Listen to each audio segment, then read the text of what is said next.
Once upon a long time ago, a little village stood here.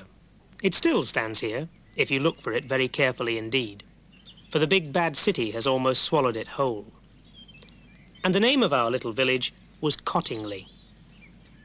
Yet it was here, amid these sloping terraces in this unwhimsical house, that our fairy story begins. And it begins in 1917 with two little girls at play. Elsie Wright was just 15 when her cousin Frances came to spend the holidays with her at Cottingley. How young Frances must have loved that holiday. She had her older cousin to play with. She had the wide-open Yorkshire spaces to roam in.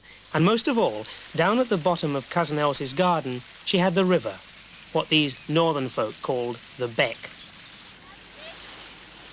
And it was down by the beck that the two little girls discovered their very special game. They discovered that there were fairies at the bottom of Elsie's garden. Come on, Elsie! Shh! Quiet, Frances.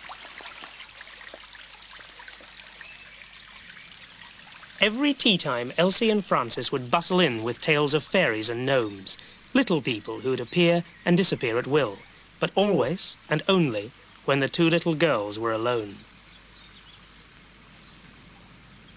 Father smiled to himself, as fathers will on these occasions, and said, "Here's Uncle Percy's camera. This is how it works. Now you can show me pictures of your fairies."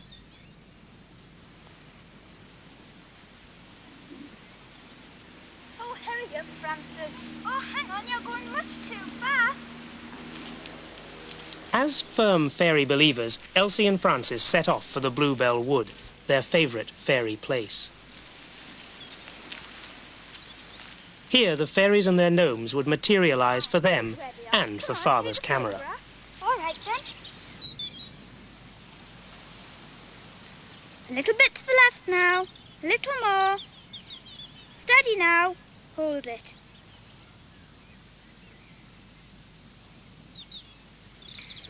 Up to now, we've been recreating the story of the Cottingley fairies as another lovely fairy story. But from the moment that that photograph was taken back in 1917, the rest has been hard fact. Frances and Elsie took several photographs that day, and their father developed the plates. To his astonishment, this is what he saw materialise. Little Frances was indeed playing with 4 fairies. And a tiny gnome appeared to be paying court to his own daughter, Elsie. The original plates are kept with great care at the Brotherton Library here at Leeds University. Needless to say, these little rectangles of glass have become the subject of intense investigation by photographic experts over the years. But no one so far has been able to prove the suggestion that they were fakes.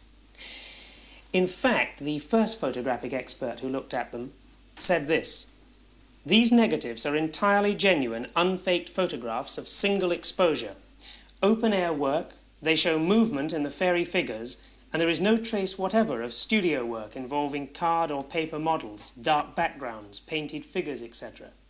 In my opinion, they are both straight, untouched pictures."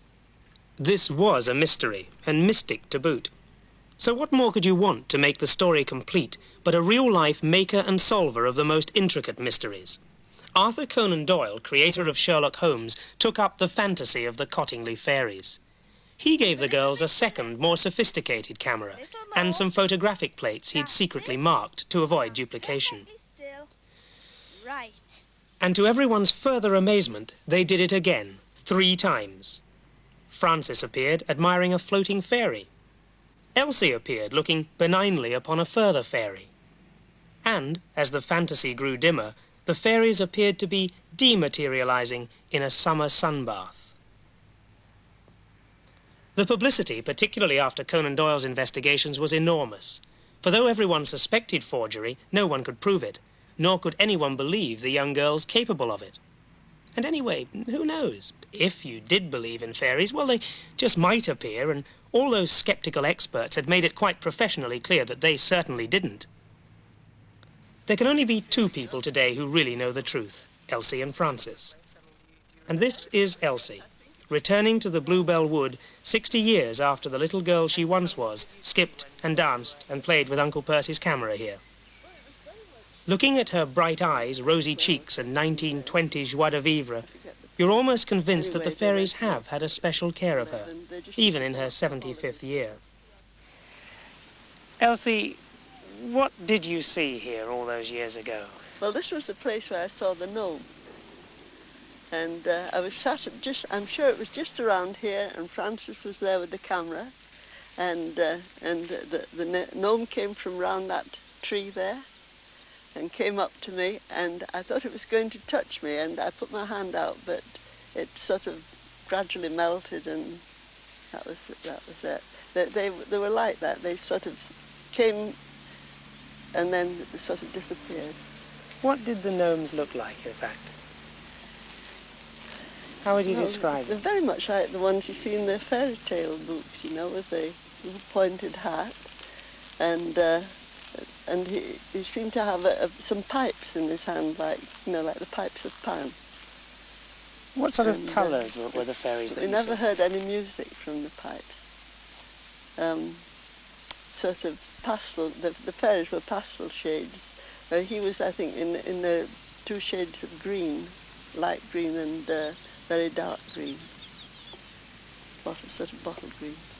You've been through a lot of investigations one way or another, haven't you? Yet nobody's ever been able to prove it. No, the thing they can't understand is that they were all taken on rather dull days, and yet the fairies were lit up. They're sort of glowing.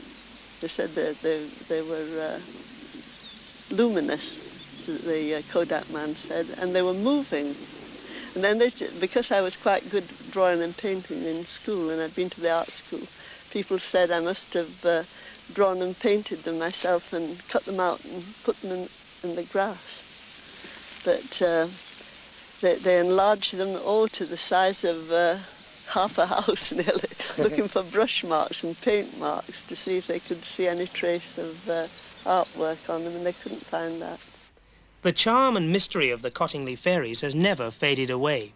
They remain an irritating scientific enigma for the dry old experts, or a youthful delight for those who believe in the supernatural household, normally keeping itself tantalizingly at one remove from our daily existence. So the fairy story never really comes to an end. Elsie and Francis have lived happily ever after. And today, 60 years on, the mystery of the fairies they saw here at Cottingley remains delightfully unresolved. Some people believe in it implicitly.